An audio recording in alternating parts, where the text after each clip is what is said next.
Hello and welcome to the programme which looks at the Holy Land. I am Paul Calvert. Psalm 120 verse 1 from the New King James Bible says this: "In my distress I cried to the Lord, and he heard me." I'm with else.Elana Heideman from Israel Forever Foundation, and we're talking about Passover. And I imagine that there is joy and sadness this Passover. More hostages have been released, but there's still hostages in the tunnels.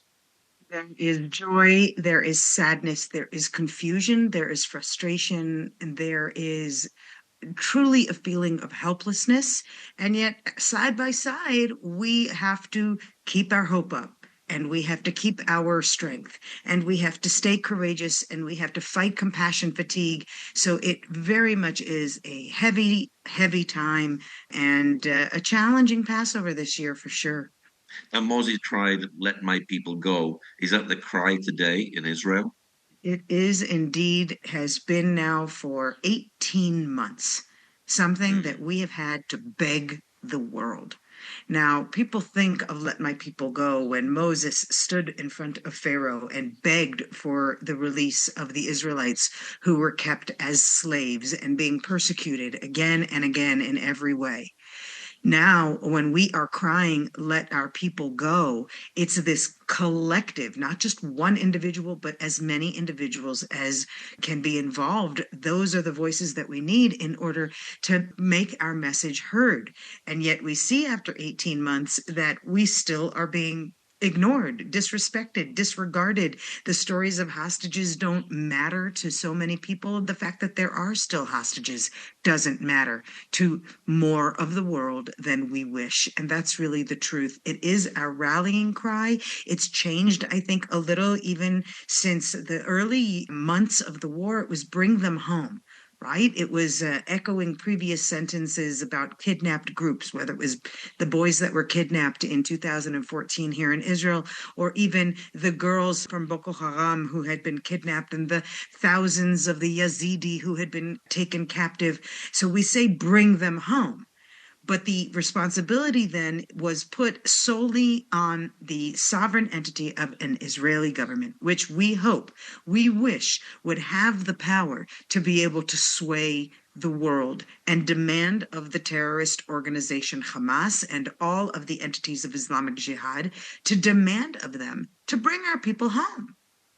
Now we are demanding again and again the same phrase, but more. Let our people go, because you're holding them hostage, you're holding them captive in conditions that now have been exposed to us through the many testimonies that have been shared. We know how horrifically they are being treated.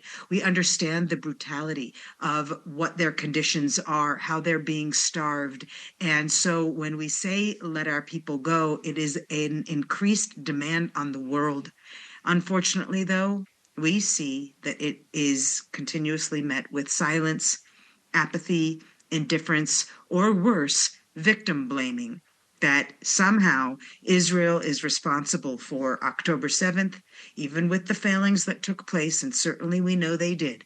But even with that, the blaming of Israel and Israelis as the cause of our own victimhood is a very dangerous part of how we use these phrases. Let our people go, bring them home now. We have to make sure that the integrity of the message is we were violated in the most horrific ways possible on October 7th. And 18 months later, the world has forgotten because they've become so enamored with the radical empathy for the sake of the Gazans, even though that entire population has not only shown themselves to be supportive of terrorism, but they also have been unwilling to assist in the human act of saving the hostages. They were offered $5 million for any single Gazan who would help bring home the hostages, and no one aided them. Even in the hostages meetings with President Trump, he personally was shocked to learn that no one offered them assistance, not even a slice of bread. And I think to myself, why be shocked anymore? We have watched them parade our hostages at the moments of their release in the most disgusting displays of vile anti-Semitic propaganda. Why are we surprised? They are shouting, Khaybar, Khaybar al-Yahud, kill the Jews again and again. They are rallying themselves not only in Gaza, but Judea and Samaria and every possible place in the world where for 20 years they have infiltrated with terror funding and the mask of social justice. So while we say, let our people go, isn't it repulsive how they have twisted it around? Who is the victim?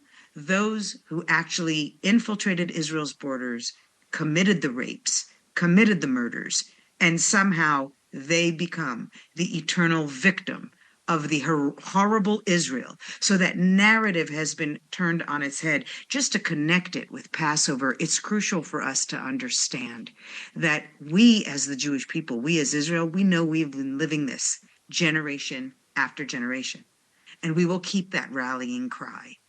And we have to also keep the unity behind that rallying cry and not let our politics divide us, because Hamas and the jihadists are trying to do just that. Even the left progressives are trying to do just that. Divide the Jews and you will be able to conquer us. But Passover is a major lesson for everyone to learn from. We will not be defeated and we will suffer great losses, but the hand of God will show itself. And the hands of the people and the voices of the people must also be heard again and again. Let our people go. So yes, this year we will continue crying it out as we have for these 18 months since that horrendous day. Now, some hostages have been released and Israel has paid a heavy price to release some of these hostages. What are some of the stories that they're talking about that they went through? It's hard to know where to begin, because to dive into survivors' stories is something that is delicate. There are hostages who were released after 54 days of captivity, and there are hostages released after 500. What we learn by listening to each of their stories is how drastic things became very quickly. Those who were released in the earlier phases of releases in the first round, after only not even 2 months of war, already spoke about the brutality of their Hamas captors. They also spoke about the involvement of civilians. They spoke about the endless fears that they had to face. And those who have been released now have exposed even further detail of rapes that were taking place in front of them. So forced tortures and sexual violence in front of other hostages. And so even though many of the narrators around the world claim that there is no evidence of rape, we not only have the GoPro videos taken on October 7th, but we now have eyewitness testimonies. Of course, for a survivor to speak of those types of horrific violations, it demands a lot of the individual. It returns them to their moments of trauma. So we find it a little bit surprising, many of us who've been myself involved in atrocity memory for many decades. It's almost surprising, and thankfully so, that these survivors are able to come out and give very specific testimonies so early on after their release. Elisha Rabbi, who came home having lost over 40% of his body weight, and whose wife and daughters were murdered, and whose brother remains in captivity. His remains remain in captivity because he was murdered in captivity.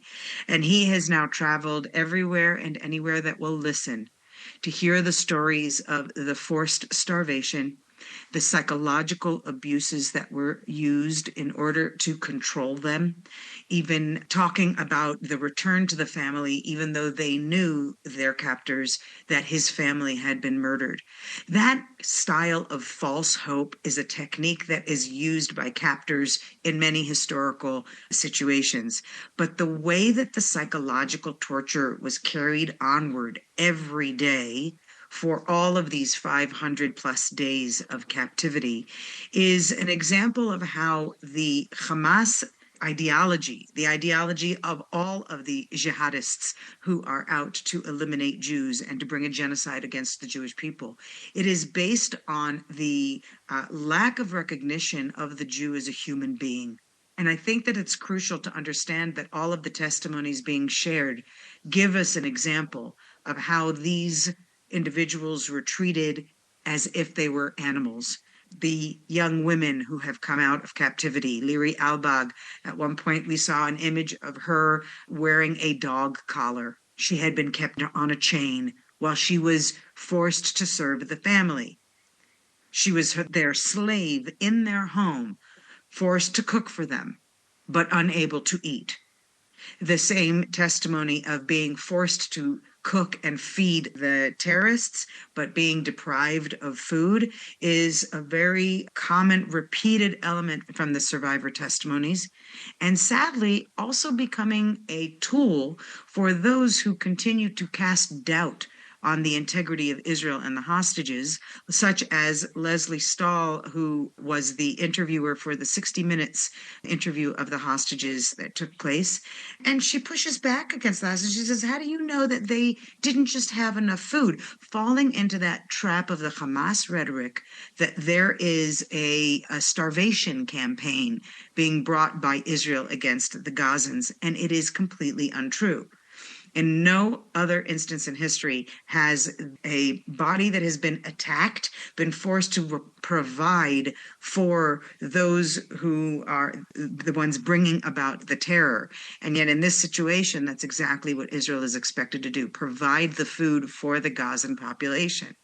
The claim of starvation amongst the Gazan population is an outright lie, other than the Gazans being deprived by Hamas, who steals all of the food for themselves and to use it as a technique to recruit additional soldiers. Of course, their soldiers are terrorists, meaning they're recruiting people by saying, we will give you food. You have to come and work for us to kill the Israelis, to destroy Israel, to bring about the genocide. And of course, to sacrifice your life, because that is the ultimate fulfillment of the Muslim ideology, to sacrifice yourself as a martyr. So we see how the hostages' testimonies are being manipulated even by those who claim to want to hear them. And it's important that people find a way and find the platforms through which you can hear more of these testimonies. There are pages on Facebook and Instagram, of course, and websites, Survived to Tell, people who are really determined to share their stories. And, Tal Shoham talks about how there was kind of a collective punishment. So they were, of course, kept in chains. The chains were often not long enough for space between the individuals, and they would be chained so tightly that it would cut into their skin. They would be forced to relieve themselves on themselves, no hygiene provided whatsoever. There is Omer Venkert shares his experience of being forced to bark for a full day, bark like a dog, on all fours, naked, bark like a dog. The brutality of the treatment of the hostages for many normal people, it just defies our imagination. We don't believe that such things could happen, that others could treat a fellow human being this way. And that's why it is crucial to hear their stories. Amit Susana, who was kidnapped and fought her way through the kidnapping. It took 7 men to finally grab her, where they kidnapped her and they put her into a room where she was held, tied up like a chicken from the rafters in the ceiling and beaten with sticks. She speaks very openly about her sexual abuse, and even one of the young teenagers has come forward about her sexual abuse at gunpoint to her head the entire time. We know the story of Elana, whose boyfriend Matan Zankauger remains in captivity, and Elana has come forward about her sexual abuse, that she passed out, and when she awakened, there were 7 terrorists standing above her, and she was without pants. And these details continue to be denied. The denial of October 7th is as real as the denial of the anti-Semitism that is an undercurrent that allows not only an October 7th to take place, but the continuation of an ideology that October 7th is an acceptable form of behavior because Israel has been demonized and Israelis demonized and Jews everywhere to such a degree. Additional stories that have been told, of course, give us glimmers of hope. Those small miracles that took place within captivity. The young girls who taught themselves to sing the prayer, one of the prayers for Shabbat, and they taught it to themselves in Arabic, so that if they had spoken Hebrew, they would have been beaten. And as many of the survivors, the hostages, have testified, they were beaten daily and starved daily and forced to compete with each other for a morsel of food and put in situations where they had to find ways to sustain each other's strength. And those methods of helping one another were so instrumental, they say, to their psychological survival. The singing of the prayers, as I mentioned, and Omer Shem Tov speaks of how he had been given by chance a small bottle of grape juice that we get very often for the Shabbat table. And he made it last every Shabbat, making the prayer over the wine for the Kiddush, it's called, and he would take a little drop to just make this prayer. And there are stories of how they would support each other, the kinds of words they would give each other. They spoke even of those hostages who were murdered by Hamas and the wisdoms that they shared, like Hersh Goldberg, who went on to share the wisdom of Viktor Frankl, a survivor of Auschwitz, whose famous statement was for him a source of strength, and he passed it on to others in captivity that became their source of strength. So there are so many stories, and I wish I could tell them all, imagining Yarden Bibas and what he has exposed in terms of his tortures. Let's also know that there are many of the tortures we might never hear. And our job is to protect the integrity of their experience and to make sure that the world does not stay silent, because our cry for let our people go has to include all people. Jews are human like everyone else. And when the world sees the Jew as a human being, then they negate the types of behaviors that the Hamas and other terrorists are bringing about in these stories of captivity. We need the world to stand behind the Jews as a people, as human beings who deserve everyone to stand up and scream out. We've heard the hostages' voices. We need to save those who can be saved. Alon Ohel, we know he is in a dire situation with his health. We have just received the first signs of life from a few other hostages, and we know that there are 24 hostages who are being identified by number. That evokes that association with the Nazi methods that were used, taking away their identity and calling them by a number instead of a name. The hostage experience is happening as we speak, and it's in direct juxtaposition with how we're living free lives. So we need to appreciate, as we approach Passover, that this holiday of freedom will never truly be free until our hostages are released, because we are all still captive. And in this generation, the entirety of the world of humanity must stand up and call for the release of the hostages. Have all the hostages been kept underground? And when they were there, did they know their time and the day? Did they know actually how long they'd been in captivity? They found very unique methods of counting not the days, but they've spoken very openly about how they counted more minutes. And the way that the hours passed, they could not know, because the majority of the hostages were kept entirely underground. We know that several who've recently been released to freedom were kept underground literally until 1 week before they were released. And only at that point were they force-fed excess food in order to make them look heavier, because they had lost so much weight. But we also know from Elia Cohen, for example, that the terrorists came in and they would strip them naked and say, this one's not thin enough. Deprive him of more food. We know that, yes, they were kept underground. No, they did not see the light of day. No, they did not always have an accurate sense of time. They did try to keep a sense of the week in terms of when was Shabbat. We know that they were able also to use the Jewish holidays as a way, because the terrorists would make a mention of these things, again, as a type of psychological terror. Your family is celebrating and you are here. They don't care about you.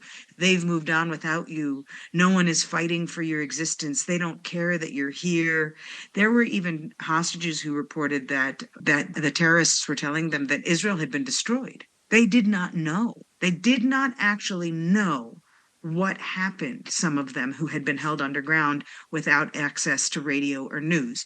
We do know, of course, that there were hostages who were kept as slaves in citizen homes, some of those citizens being so-called professors and doctors, United Nations workers, Red Cross, it is believed, was also compliant in the captivity of hostages. We know these things now, and yet still not being held accountable. They were able to, on occasion, maybe catch something on the radio or in the news, and they said that every time they heard of all of the efforts being made to bring attention to the plight of the hostages and all of the cries of the families and people around the world and the world leaders, that was what gave them hope that they could outlast. And what's that famous quote by Viktor Frankl that Hersch Goldberg passed on to others and they passed on to us? He who has a why to live for can outlast any how. Their why is that they have to keep going. And they even, by the way, the hostages shared that there were some instances where they had to convince a fellow hostage not to try and take their own life because the suffering was so severe. So they really, that community support, that of one another. There was 2 hostages that only met briefly while passing each other in the tunnels. And when they were reunited, it was as if brothers coming together. So I think that there are so many elements, this kaleidoscope of the experience and how we're not only living it through what they've survived, but also what we need to carry on. I think there's a lot of room for a common person to decide to learn more and to do more with what they learn.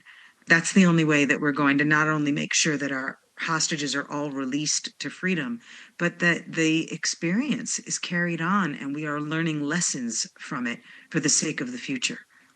It's been 550 days since October the 7th. What is your prayer for the hostages still being held? Endless strength. Eli Sharabi spoke about in his first interview, which was just within 1 week of his release. He said that from the first moment he was kidnapped, he said something he had never said before, which is one of the fundamental prayers in Judaism, Shema Yisrael, that Hear, O Israel, Lord our God is one. It is an affirmation of our faith. And he said that every day while he was in captivity, he said Shema. And he said, there's something under there that is protecting us. So I pray that more people will pray and give them strength by virtue of our prayers. And more people will take upon themselves to do something every day, because that is our obligation to the humanity we've been gifted by the hand of God. And we have to live that humanity. My prayer for the hostages also extends to their families. We do not often talk about what the hostages who have been released must be enduring, but the trauma does not end. There are hostages who are released, like Arbel Yehud, who you do not hear from. She was kept alone the entire 400 plus days that she was in captivity. The tortures we have to imagine, because we have not heard testimony. We have heard snippets, and we can only imagine just how horrific her experience was. She had no idea. You asked about the passing of time. She had no idea how long that she had been under there. But even Emily Hand, who was 9 years old when she was kidnapped and she was released after 54 days, She thought she had been underground a whole year after only 50 days. So those who are underground right now have no idea of the passing of time. What is my prayer? That they will stay strong, that the families will not turn to the tendency to politicize and blame ourselves for this victimization, that the voices of the various efforts fighting for the rights of the hostages will be unified instead of pulling everyone to one extreme or the other. And it's at this point we also have to evoke a recognition that there was a ceasefire that enabled the release of the hostages. That ceasefire allowed people to become a little bit comfortable with so-called peace, but that was not peace. During that time, Hamas continued to dig, as Tal Shoham and a few other of the released survivors, they said they dug every day more tunnels. They worked on more missile building. And we've seen that more missiles are now being fired since the ceasefire. More terror attacks continue to be attempted. And so the war had to return in order to put pressure on the terrorist regimes and say, your terror will not win. I pray that the hostages remain strong and resolute and know that the only reason we must go back to this war is because we must uproot all concept of terrorism as a legitimate act, as a legitimate form of what the world calls as resistance. No, it must be identified as the terrorist tyranny that it is, the horrific attempt to bring the genocide against Israel and the Jewish people all over the world. Anti-Semitism has risen over 400% everywhere in the world. And the only way we're going to counter it is by continuing to show Israel's strength. And I don't mean only the state of Israel, but the nation of Israel. The same nation of Israel that felt strong to believe the word of God, to believe Moses, to put the blood on the doorposts as the angel of death came through the Egyptian communities of the enemies who wanted to wipe out the Jews. And instead, it brought retribution for those who had enslaved the Jews who were strong enough to follow Moses into the crossing of the Red Sea and into the desert and to that freedom where, how could we know? How could we know that the freedom Moses was going to promise was going to be a good freedom? There were even people who doubted and who said, we're going to turn back. It's easier to stay slaves than it is to take on the challenge of being free. Isn't that a fascinating metaphor for today? It's easier to say, yes, we will release however many convicted murderers as necessary in order to release our hostages and give you whatever ceasefire just so we can have peace. But at what price? Premature peace with a terror entity will only bring more terror and more murder in the future. So going back to the question of what is my prayer? Well, Dayenu, as we say at the Passover Seder.